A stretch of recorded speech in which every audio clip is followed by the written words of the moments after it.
भगवान का अनुग्रह प्राप्त करने, स्वर्गीय शांति का रसास्वादन करने, जीवन मुक्ति का आनंद लेने, आत्मा को परमात्मा में लीन करने जैसे आध्यात्मिक लक्ष्य को प्राप्त करने के लिए केवल जप, ध्यान, पूजा, उपवास, हवन आदि ही पर्याप्त नहीं है, वरन यह भी आवश्यक है कि अपना जीवन सद्विचारों एवं सत्कार्यों से परिपूर्ण बनाया जाए और उसमें लोक सेवा का समुचित स्थान रहे।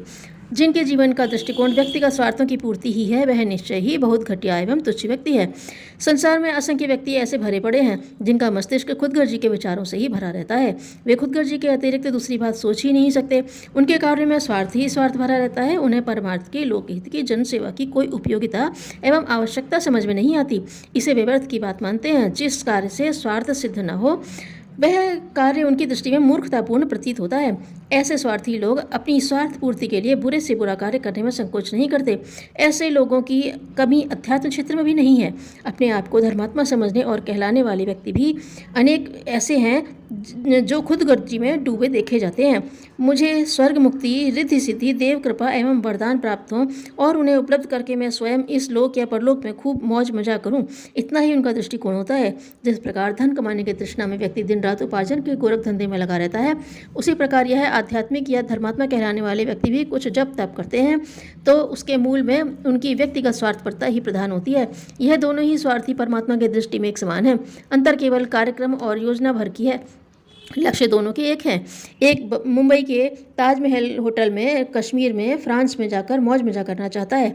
दूसरा स्वर्ग में, बहिश्त में रंगरेलियां करने के सपने देखता है। आज अध्यात्म क्षेत्र में भी अधिकांश जप तप करने वाले स्वार्थी कामनाओं और वासनाओं के लिए ही लालायित रहते हैं। जप तप को तो वे वासनाओं की पूर्ति का एक उपाय मात्र मानकर चलते हैं। यदि उनकी कामना की पूर्ति में बाधा या विलंब दिखता है तो साधना को छोड़ ही नहीं देते, वरन उसे व्यर्थ बताकर कुपित भी होते हैं।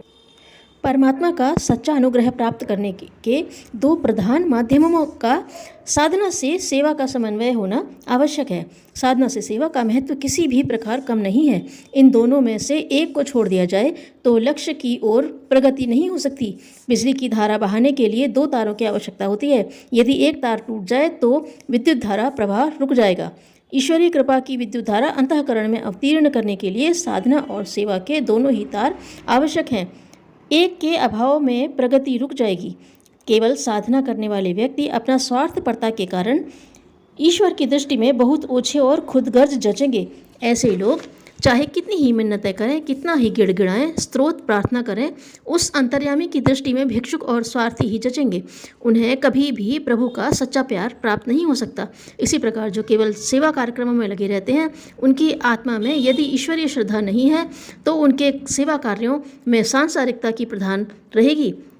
आजकल जिस प्रकार अनेकों राजनीतिक पार्टियां एवं सामाजिक संस्थाओं के कार्यकर्ताओं एवं नेताओं में जो स्वार्थ संघर्ष देखा जाता है, उससे स्पष्ट है कि उनकी सेवा केवल बाह्य स्तर पर अवलंबित है।